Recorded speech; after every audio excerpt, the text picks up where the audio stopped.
Cette fois-là, Milton s'est soudainement mis à tirer au renard et s'est blessé profondément au boulet avec la lame de la tondeuse. Suite à cette blessure, Milton doit subir une opération chirurgicale.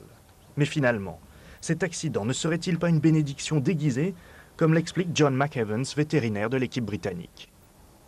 Cela peut paraître étonnant à dire, mais je pense que l'accident qui a obscurci le début de carrière de Milton lui a finalement été bénéfique. Vous savez, très souvent, les chevaux exceptionnels sont très athlétiques avec un énorme potentiel et ils sont travaillés trop fort, trop jeunes. Pour Milton, cette interruption forcée lui a permis de poursuivre sa croissance lentement, gentiment, et à 9 ans, il était vraiment prêt et expérimenté avec la fraîcheur d'un cheval de 6 ans. Ce fut une bonne chose pour lui, car il a grandi en prenant son temps. Bon, c'était moins drôle pour moi, car je devais mettre un terme à ma profession de cavalier international. J'avais un grand plaisir à le monter, mais de toute façon, je ne pouvais plus lui offrir la formidable carrière qui semblait sans aucun doute devoir être la sienne. À l'issue de l'opération, Milton retourne chez les Bradley. Son repos forcé durera plus d'1 an. On le remet ensuite progressivement au travail, mais rapidement, le caractère souvent facétieux de Milton commence à inquiéter Madame Bradley. Il convient de confier le champion à un cavalier qui saura tempérer ses ardeurs et exploiter au mieux son fabuleux potentiel. Beaucoup pensent aujourd'hui encore que l'Allemand Schöckemöhl a influencé la décision des Bradley. Paul et moi n'étions pas d'accord à ce sujet.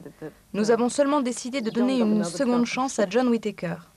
Le cheval était ici en pension et vraiment il n'était pas prêt pour aller chez John à ce moment-là.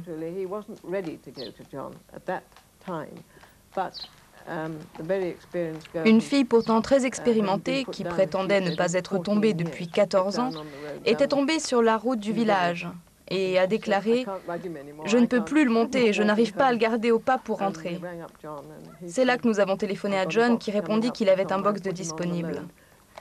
Dès lors, il se chargea de lui et le monta.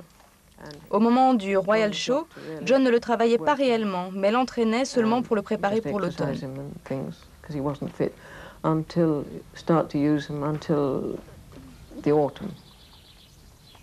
À 8 ans, Milton fait enfin la rencontre de celui qui allait le mener sur les sentiers de la gloire.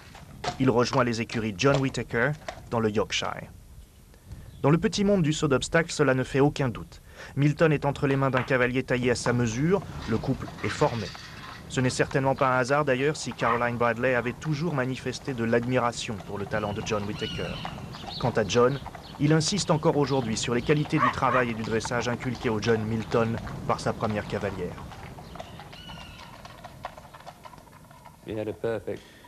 Milton a vraiment reçu un parfait travail de base, et ça je m'en suis aperçu quand je l'ai pris en charge. Le premier couple formé dès les premières années de carrière d'un cheval de saut d'obstacle est très important. Je pense que de bons chevaux sont toujours bons, mais que beaucoup sont détruits, comme vous le savez, par un mauvais entraînement ou de mauvaises mains. Caroline était une femme de cheval fantastique. Elle a fait prendre à Milton un excellent départ. La première année que j'ai sauté avec lui, il me donnait l'impression de m'emporter dans les airs quelques instants. Et l'incroyable, c'était que vous ne sentiez pas que vous aviez retrouvé le sol à la réception. Je pense que son arrière-main était trop puissante pour son avant-main. Il lui fallait du temps et de l'espace pour prendre son appel, car il jetait ses antérieurs en avant. Il fallait donc éviter d'être trop près du pied de l'obstacle. En quelque sorte, on avait l'impression qu'il lui fallait le temps de passer d'abord son avant-main, et puis après cela son arrière-main, comme s'il sautait en 2 morceaux. Mais cela ne provoquait pour ainsi dire aucun problème, c'était son style.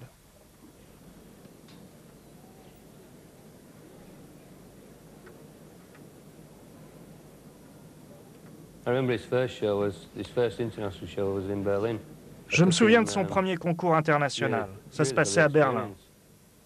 Mais vraiment, hein, j'insiste, c'était pour lui apprendre le métier. À cette époque, je montais un cheval du nom de Pony Temple dans une grosse épreuve.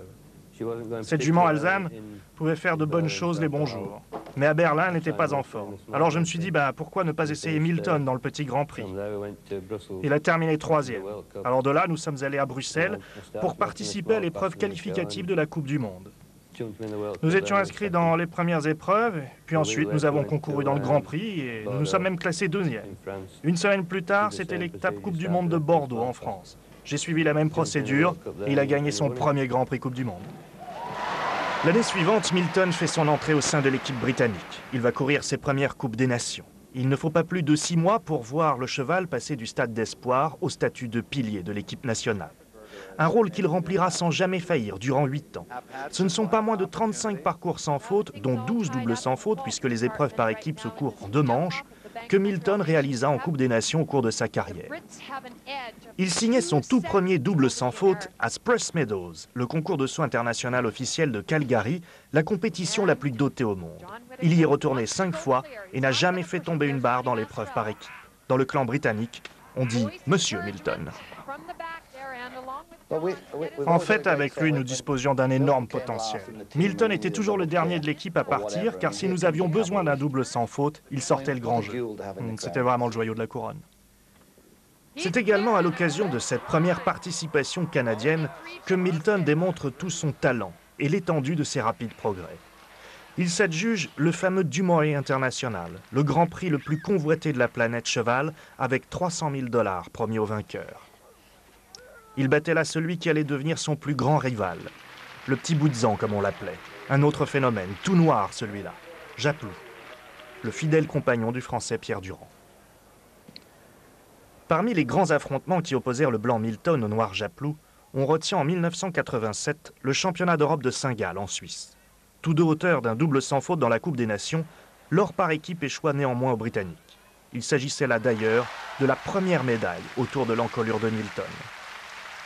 Bien décidé à prendre sa revanche, Japlou vise le podium individuel. 2 jours plus tard, les deux champions se retrouvent sur la piste et Milton commet une faute dans la première manche. Il doit alors impérativement réaliser le sans faute dans la seconde phase s'il veut l'emporter.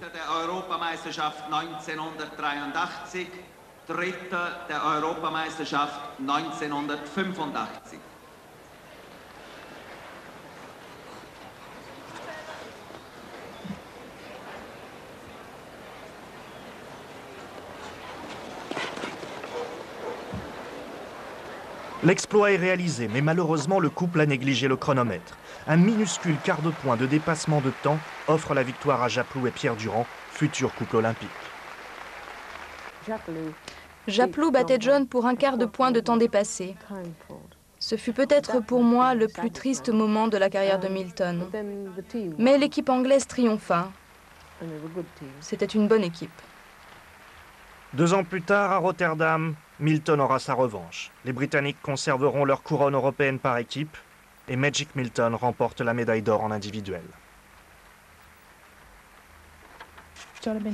John essayait de gagner ce titre depuis longtemps, mais je sais aussi qu'il était triste pour Michael, qui venait de battre dans un barrage étonnant. Milton sauta de manière fantastique dans cette ultime phase, et cela resta pour John l'un des moments les plus intenses. Quand John reçut sa médaille d'or sur le podium, j'ai dû tenir Milton. C'était un moment formidable pour moi, quelque chose que je ne pourrais jamais oublier et que je n'aurais manqué pour rien au monde. Pour Doreen Bradley, cette victoire marquait la fin d'une pénible et douloureuse période de 18 mois. Victime d'un accident de la route au retour du célèbre Olympia de Londres, étape de la Coupe du Monde de saut d'obstacles, elle avait su trouver l'énergie qui l'aidait à recouvrir la santé et peu à peu effacer ses très graves blessures aux jambes, dans la perspective de voir Milton enfin triompher au championnat d'Europe. Daar is het goed. En nu het moeilijke.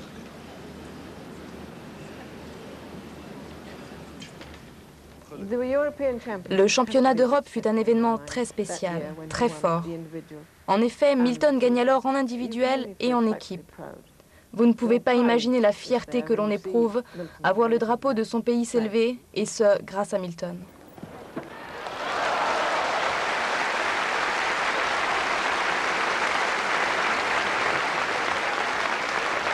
Une double satisfaction, compte tenu également de la très grande polémique qui entourait la non-participation de Milton aux Jeux de Séoul l'année précédente. En fait, Caroline n'avait jamais souhaité que Milton ou ses autres chevaux n'aillent aux Jeux Olympiques pour la raison suivante. Elle avait un cheval qui lui avait été retiré au profit de 2 autres cavaliers qui s'estimaient plus qualifiés qu'elle pour aller aux Jeux Olympiques de Munich en 1972. Malheureusement, le propriétaire lui a dit « Vous le laisseriez aller aux Jeux Olympiques ?» Elle a répondu oui, pensant que de toute évidence, c'est elle qui le monterait. Caroline fut complètement révoltée. Inutile de le dire, quand l'Olympiade suivante, Montréal en 1976, arriva, elle avait son fameux tigre tout à fait prêt, mais elle était devenue professionnelle, ce qui était tout à fait incompatible avec la charte olympique. Donc, quand Milton est allé chez John, il lui a été dit que le cheval ne pourrait pas participer aux Jeux. C'était très dérangeant. Nous fûmes condamnés par toute la presse et bon nombre de gens, tout particulièrement la Fédération anglaise et ses divers membres. Nous avons été victimes d'une forte pression, très dure à vivre. Mais il avait toujours été entendu que Milton ne serait pas disponible pour les Jeux et nous avons détesté l'ampleur que ce mouvement a pris. Nos raisons étaient personnelles. Ce choix avait donc été principalement guidé par le souvenir et le respect de la mémoire de leur fille, dont Milton restait le symbole vivant. Et même si Doreen Bradley affirmait pour étayer son argumentation qu'elle considérait que trop de chevaux ne parvenaient à retrouver leur pleine forme physique après une épreuve comme les Jeux, et que Milton ne méritait pas un tel traitement, beaucoup de personnes ont vu dans cette décision le prix de l'amertume de la famille Bradley lorsqu'en 1976, Caroline avait été écartée de la sélection britannique. Le prince Philippe était président de la Fédération équestre internationale à cette époque, et il pensait que les Anglais, comme les autres, devaient apprendre à mettre de l'ordre dans leurs affaires. Mais je ne m'explique pas pourquoi ni comment Caroline a finalement pâti de cette politique. En effet, s'il y avait quelqu'un d'amateur, c'était bien elle. Les dirigeants de la Fédération britannique ont très mal supporté l'attitude des Bradley. Une réaction officielle ne se fait pas attendre.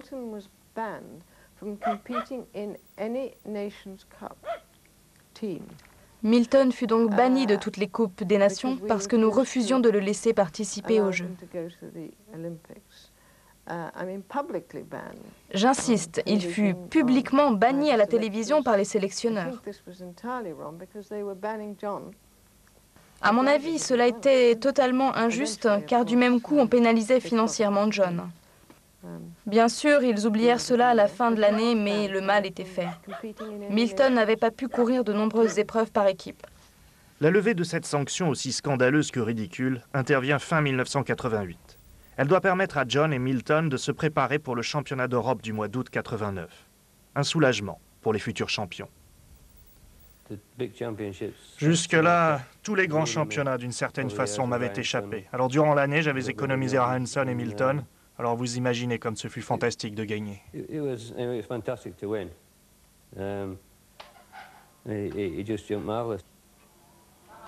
Mais Milton s'illustra également dans une autre épreuve mythique des sports équestres, la Coupe du Monde. Ce circuit hivernal qui se court en palais réunit en une finale les plus fines cravaches de la planète cheval. En 1989, le grand rendez-vous est prévu en Floride, à Tampa. Milton arrive outre-Atlantique avec le statut de favori, mais ce serait sans compter sur le fantastique Big Ben du Canadien Ian Millar, le couple tenant du titre. Magic Milton devra se contenter d'une deuxième place. Revenir de Tampa second derrière Big Ben, qui avait une forme fantastique, c'était pour Milton une excellente chose, et cela prouvait bien qu'il accédait au sommet. Cette place m'a donné une véritable confiance, malgré quelques fautes dont j'assume toute la responsabilité. Je savais que nous étions à la porte du succès.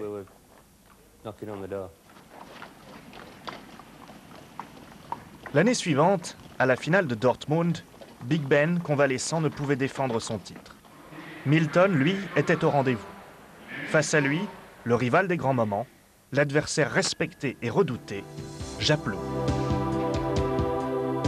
Bien que défavorisé par le tirage au sort de l'ordre de départ, Milton l'emporte face à Japlou dès la première épreuve, un parcours de vitesse disputé au chronomètre. Enfin, grâce à deux belles deuxièmes places dans les deux autres épreuves, Milton s'affirme au classement général comme le grand vainqueur de la Coupe du Monde 1990, la première de sa carrière, exploit qu'il rééditerait l'année suivante à Göteborg en Suède.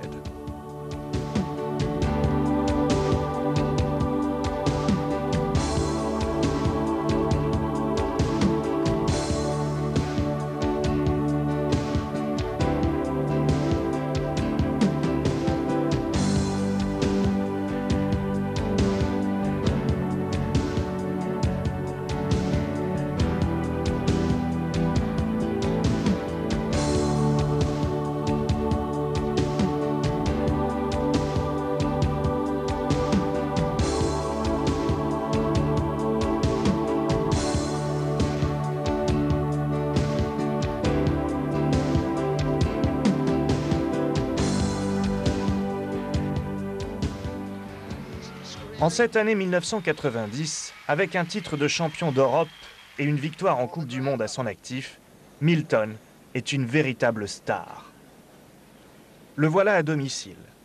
Après le CSIO de Dickstead et devant son public où le héros signe à nouveau un double sans faute dans la Coupe des Nations, il tente maintenant de remporter la très convoitée Coupe d'Or du roi George V. Une épreuve qu'il a par 3 fois manqué d'un cheveu. 3e en 1987 et 2e en 1988 et 89. Milton affronte la 2e manche de l'épreuve. Le tour est gros, gigantesque, impressionnant. En tribune, on retient son souffle. Les speakers de la télévision parlent machinalement. Ils adoptent une musique qui leur permet de combler l'antenne sans perdre une miette de ce qui se passe sur la piste.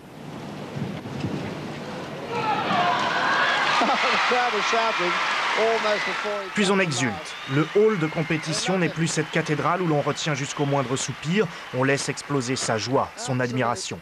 Milton est l'enfant chéri de l'Angleterre équestre. La Coupe d'Or est à lui. And in America, anywhere you see Henderson Milton, the crowd on their toes.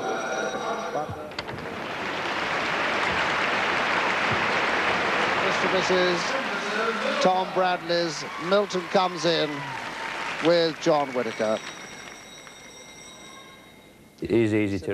Vous savez, il est facile à monter. Il est très obéissant et en plus je dois avouer que je n'ai pas à le forcer. Il est inutile de négocier chaque centimètre. Il saute facilement avec des contractions et confiance. Milton possède un merveilleux caractère, en plus d'un don phénoménal pour sauter les plus gros obstacles. Il reste complètement maître de son équilibre pendant toutes les phases du saut.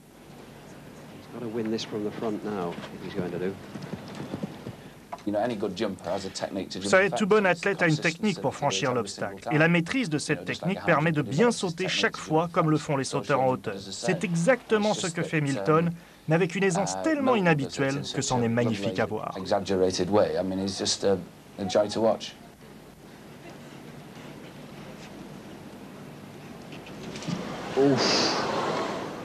On dit souvent que le geste de Milton pourtant relevait quelques défauts. Il fallait maîtriser ce geste un peu inhabituel des antérieurs et qui risquait d'accrocher si l'on y prenait garde les obstacles. Et pourtant, quel talent! Un talent qui ne fut jamais autant mis en valeur et à l'épreuve, d'ailleurs, que lors de l'Henderson Masters, une compétition où dotation et hauteur des obstacles montent à chaque manche. Et dans le comité organisateur, on se souvient des exploits de Milton.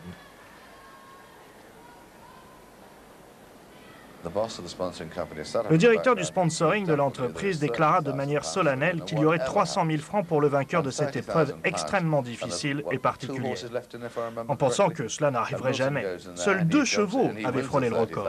Mais Milton arriva et gagna les 300 000 francs. Les uns avaient abandonné, les autres avaient pris peur, et tout à coup, vous voyez un cheval sauter haut et large. Rappelons que chaque obstacle par le choix du cavalier en piste pouvait s'élever et s'élargir pendant 5 manches.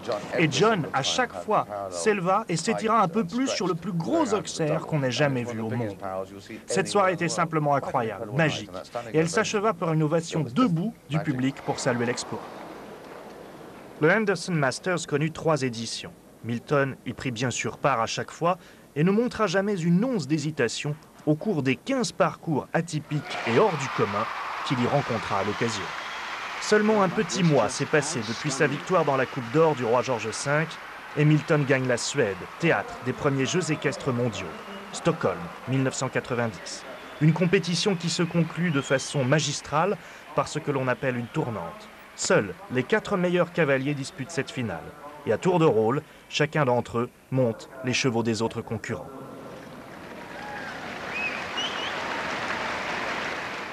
Après une médaille de bronze par équipe encore largement remportée grâce au talent de Milton, le chouchou britannique est suivi de près par l'ensemble des médias lors de l'épreuve individuelle. Certains photographes viendront même perturber la 2e manche. Jusqu'à l'arrivée de Milton, les photographes prenaient des photos sur des obstacles bien précis. Mais dès qu'il a débuté son parcours, beaucoup d'entre eux ont voulu prendre des photos sur un maximum d'obstacles. Et en se déplaçant, la troupe de photographes a fini par le perturber. Et il n'y a aucun doute là-dessus.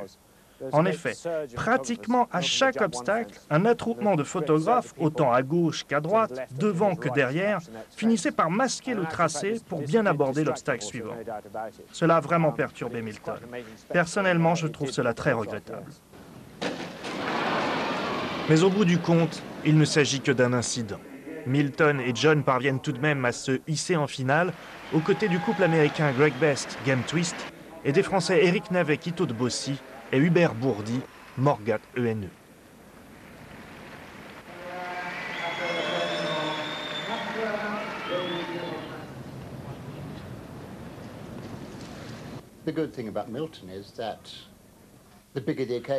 Le défi était à la hauteur de Milton, de sa forme, de ses moyens. Il aimait cela, comme disait John. Quand il entrait en piste, la foule hurlait et cela le faisait grandir. Et encore mieux sauter. C'était une star, et il le savait. Beaucoup de très bons chevaux sont capables de faire de bons parcours, mais ils ne peuvent être comparés à Milton. Même Deister, par exemple, le cheval de Paul Schoeckemöhl, pourtant 3 fois champion d'Europe, mais incapable de faire un parcours sérieux sans avoir les oreilles bouchées par du coton pour l'isoler du bruit de la foule. Au contraire, Milton avait besoin d'entendre ses supporters. Vous lui bouchiez les oreilles et il faisait des fautes. C'était une vraie star et son palmarès le prouve.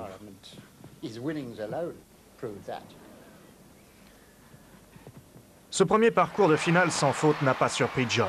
Il attendait pareil exploit de Milton et une fois de plus, Magic a répondu présent. C'est maintenant au tour de l'Américain puis des 2 Français de réaliser le rêve de nombreux cavaliers de l'époque, monter Milton. C'était très intéressant de voir Milton sauter avec d'autres cavaliers.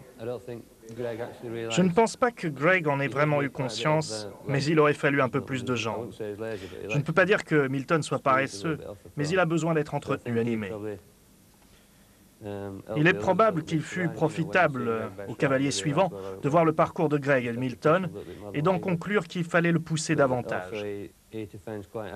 Milton a heurté un obstacle de la combinaison, ce qui a eu pour conséquence de réveiller et d'alerter les Français. En général, après une telle faute, il se reprenait très bien, et Eric Navet a su en profiter. D'ailleurs, ensemble, ils firent un parcours parfait, où Milton sauta merveilleusement bien.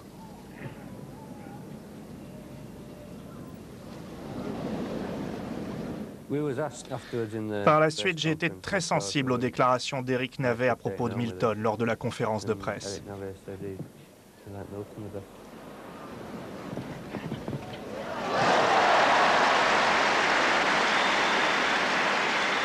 Au finish, c'est le jeune Eric Navet qui s'impose.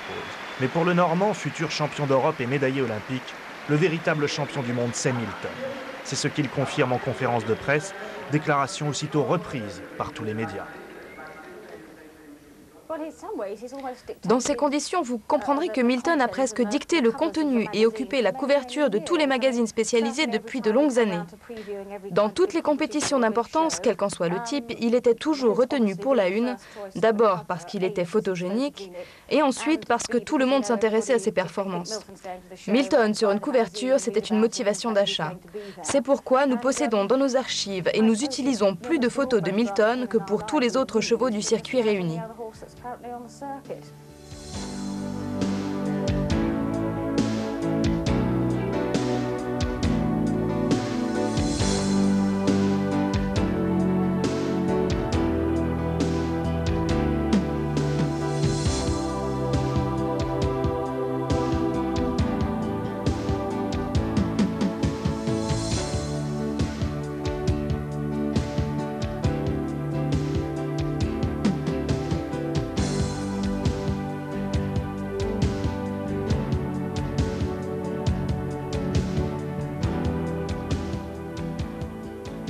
Quelques mois plus tard, Milton gagne à nouveau la Suède, mais à Göteborg cette fois, et pour disputer et remporter sa 2e finale Coupe du Monde.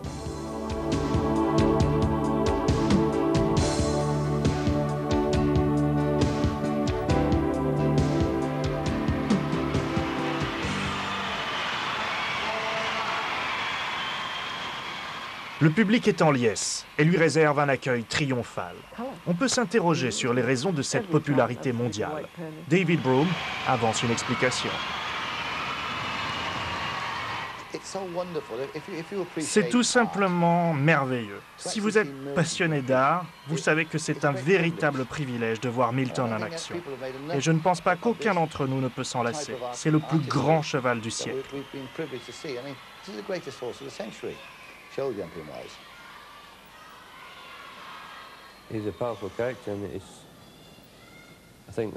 Milton possède un véritable charisme. C'est ce qui explique sa popularité. Il suffit de le voir une fois pour ne jamais l'oublier, tellement tout ce qu'il a fait semble magique. Il a sauté avec une conscience hors du commun, durant tout le concours. Mais Nelson Pessoa menait avant la dernière épreuve, et je me souviens d'un énorme obstacle en direction de la sortie. Alors j'ai senti Milton s'étendre un peu plus de lui-même. Alors que Nelson fit la faute, la victoire fut pour nous.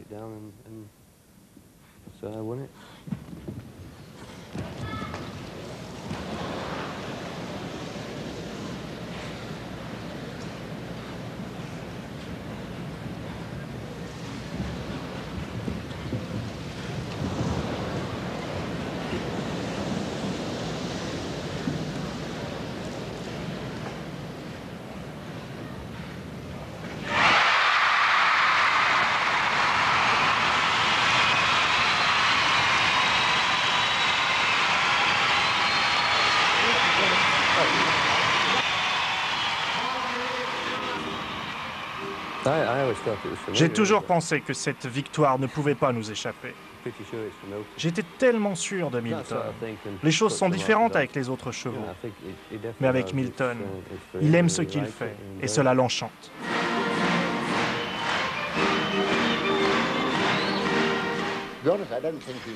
Pour être honnête, je pense que Milton n'a pas eu la reconnaissance qu'il méritait en Angleterre. Quand il a gagné la Coupe du Monde pour la deuxième fois à Göteborg, la foule était en liesse et sa photo se retrouve en première page de tous les quotidiens suédois. Vous imaginez cela en Angleterre?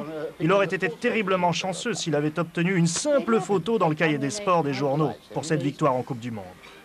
Il l'aime, il l'idolâtre même. Milton est tout à la fois, les Beatles et les Rolling Stones. C'est une pop star à part entière.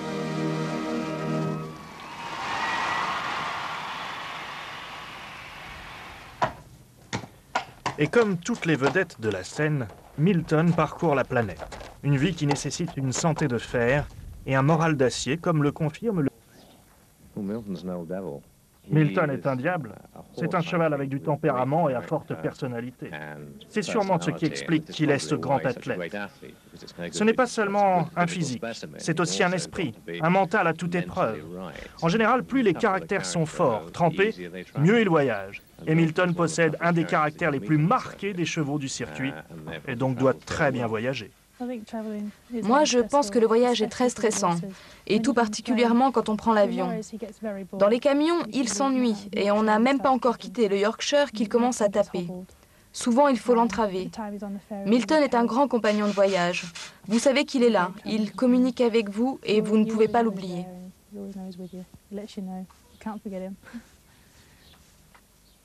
En 1991, les succès s'enchaînent à une telle allure que nul ne doute de la capacité de Milton à conserver son titre de champion d'Europe.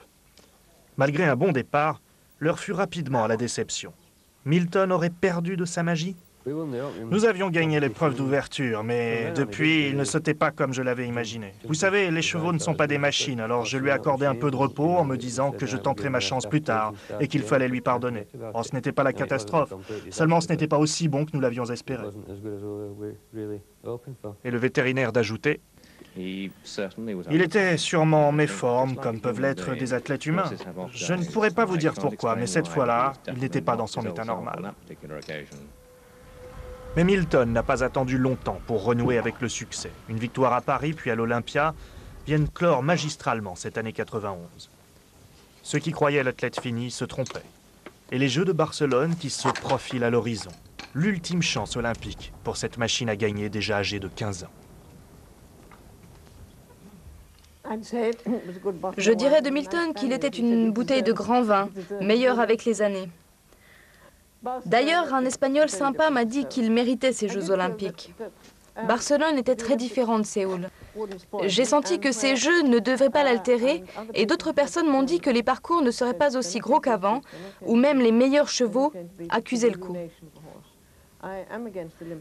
Je suis contre les Jeux Olympiques quand on voit tant et tant de chevaux en revenir et être mis à la retraite. Milton méritait largement mieux que cela.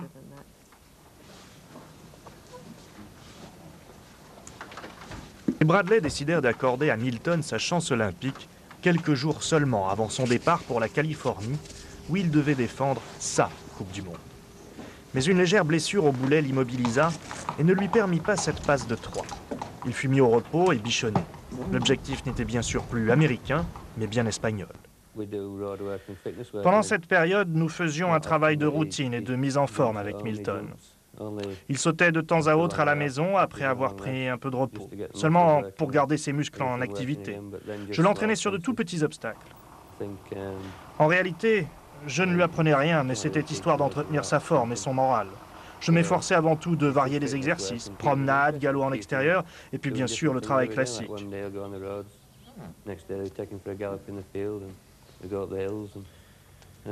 Je trouvais également qu'il lui fallait prendre un peu de poids avant, le moment venu, de donner le meilleur de lui-même.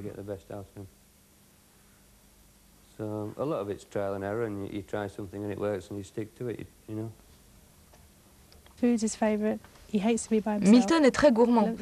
Il déteste être seul. Il lui faut un copain près de lui, sinon il souffre de la solitude et on croirait le voir pleurer.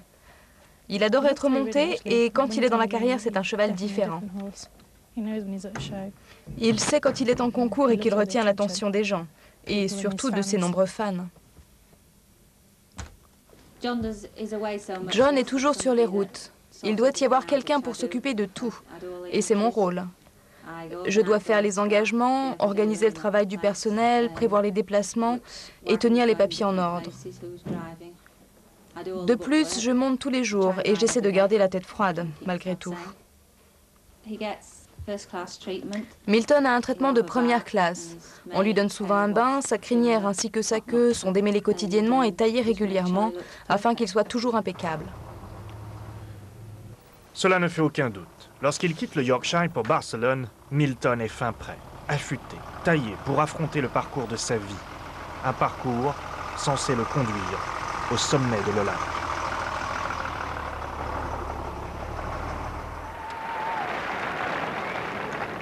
Mais là-bas, tout va de travers. Dans l'épreuve par équipe, les Britanniques perdent tout espoir lorsque Girl et Nick Skelton sont éliminés. Après coup, le chef d'équipe Ronnie Mazzarella fait son mea culpa. Je crois que le premier jour, j'aurais mieux fait de changer l'ordre de passage et que j'aurais dû mettre Milton tôt le matin plutôt qu'en fin d'après-midi. Il se serait certainement senti plus à l'aise. Oh, il ne faisait pas excessivement chaud, mais il y avait pas mal de soleil, et puis une forte luminosité. Et puis Milton était un peu plus frais le matin. Il aurait dû sauter le matin. Nous étions sous pression et personne ne s'attendait à ce que Girl s'arrête et soit éliminé. Tout volait en éclats tout à coup. Il nous restait que 3 chevaux pour défendre nos chances dans le plus grand événement du monde. Malgré tout, Milton répond encore présent. La main de John ne tremble pas et le couple offre un magnifique sans faute dans la première manche de l'épreuve par équipe.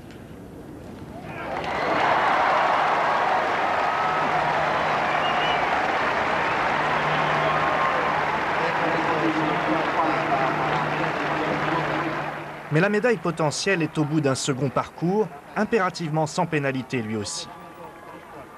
Et lorsque Milton s'élance, tout est déjà perdu. Girl et Nick Skelton ont à nouveau fauté, tout comme Tim Grab d'ailleurs.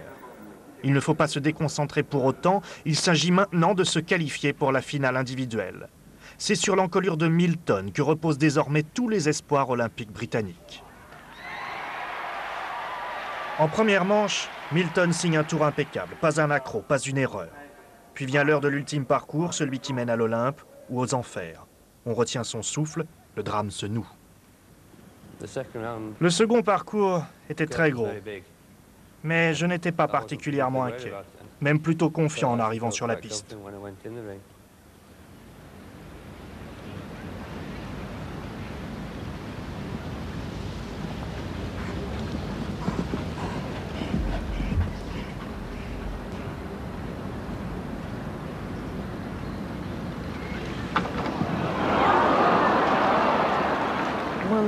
Ma réaction instinctive aurait été d'arrêter, d'abandonner et surtout de ne pas le blesser.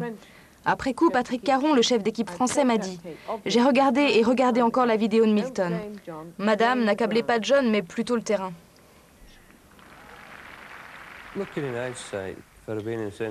Réflexion faite, si je pouvais revivre la même situation, je pense que je l'affronterais différemment.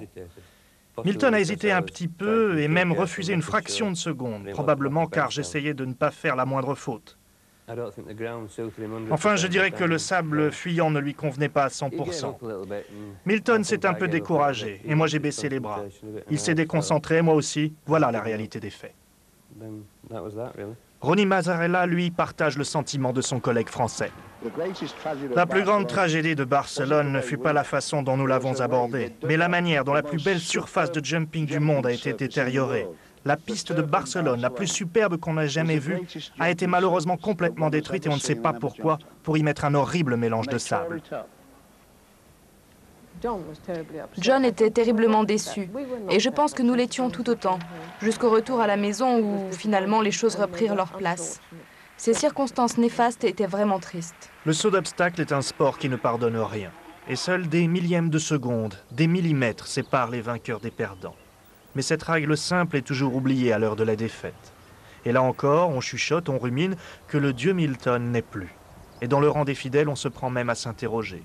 Le champion retrouvera-t-il sa confiance, comme celle de son cavalier? Après les Jeux, nous lui avons accordé un court repos avant de recommencer la compétition. C'était pour les Masters de Paris qu'il a fait sa rentrée et il a été deuxième du Grand Prix. Puis il gagna 3 épreuves importantes avant Noël, sautant de mieux en mieux. Avait-il retrouvé son niveau? Je l'espérais. Comment hésiter à répondre par l'affirmative? Celui qui a vu sa victoire dans le Mercedes classique de Stuttgart ne peut plus douter. Milton est toujours un magicien. Je suis convaincu qu'avec le temps et l'expérience, et suivant la nature du parcours, et surtout en indoor, il est capable de tourner immédiatement après les gros obstacles à une vitesse que seul pouvait égaler Japelou. De plus, avec les années et sur certains tracés, il était de plus en plus rapide. La vitesse.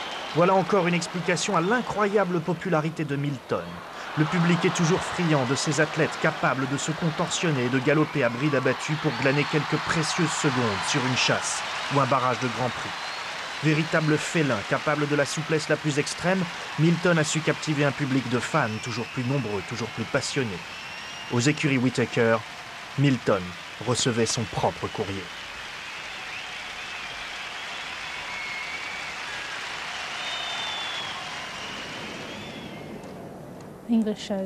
Les concours anglais sont les pires pour nous. À l'Olympia, quand vous quittez la piste, vous êtes assaillis par les fans. Milton reçoit des cartes de Noël, des chocolats, des polos et une quantité de choses de toutes sortes. Sa porte de boxe est couverte de cartes de Noël. L'année passée, ici, au retour d'une épreuve, un petit garçon était là et essayait d'obtenir des crins de sa queue. Mais d'autres n'hésitent pas à vous dérober des brosses et toutes choses qui ont touché Milton. Milton est mon cheval préféré. Quand je joue avec ma ferme, mon cheval c'est Milton. C'est le plus beau, c'est mon héros.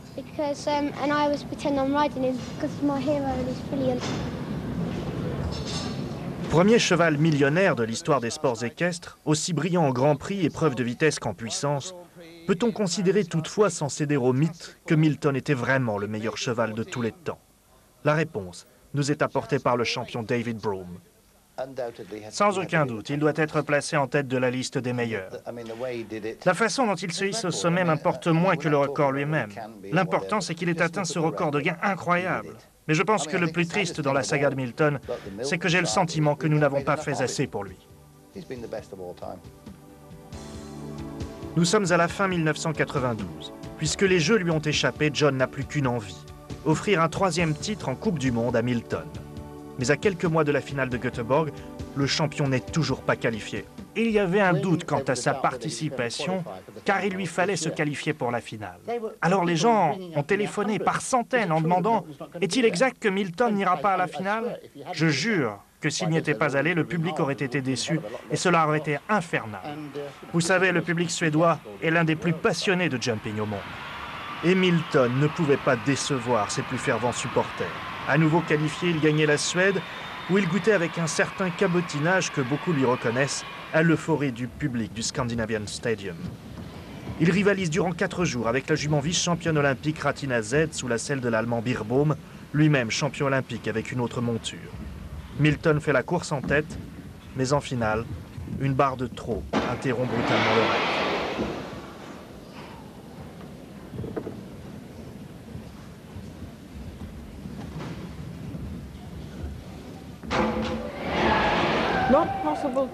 Quel dommage de perdre pour si peu. Mais cela se passe souvent de cette manière, c'est le jeu. Finalement, qu'importe.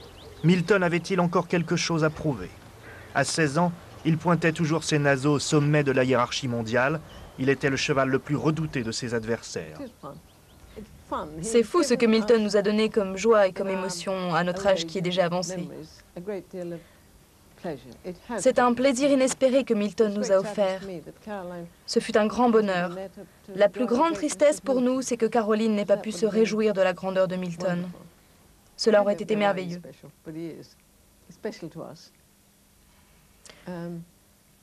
Je ne sais pas pourquoi il est spécial. Je vous assure qu'il l'est.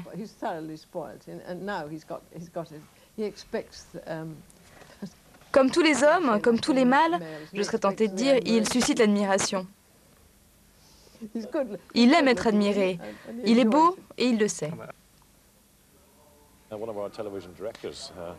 Un de nos réalisateurs de télévision, une jeune femme, à chaque fois que Milton entrait sur la piste, et peu importe le concours, nous entendions dans le casque « Nous t'aimons, nous t'aimons ».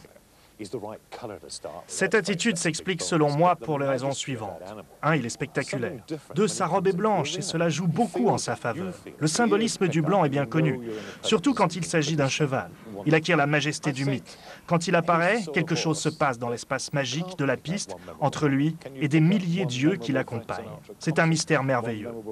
Chaque fois, il est différent et pourtant égal à lui-même dans la grandeur. Pour moi, l'un des moments les plus mémorables se fut ici, lors de la Coupe des Nations. Faire ce qu'il a fait à son âge, c'est simplement extraordinaire. J'espère vivre d'autres moments comme celui-là. En 1993, Ronnie Mazzarella confiait son inquiétude sur l'après Milton. Relever Milton, ce sera un jour très triste, parce que je ne vois à l'horizon aucun autre cheval capable de le remplacer pour l'instant. Quand je l'ai vu à Eiksted, dans la Coupe des Nations, j'ai trouvé que jamais il n'avait aussi bien sauté. Il était incroyable, il était magique. J'ai une vidéo de ce parcours que j'ai montré à des jeunes à qui j'ai dit « Cela est la perfection totale du saut d'obstacle, la parfaite équitation, l'harmonie absolue. » Milton, c'est le plus grand cheval, le plus grand des grands.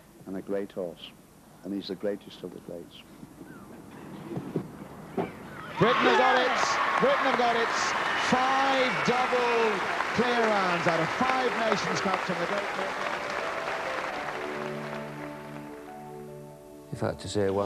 Si je devais dire une chose, une seule à propos de Milton, je voudrais dire son intérêt, son amour pour le travail.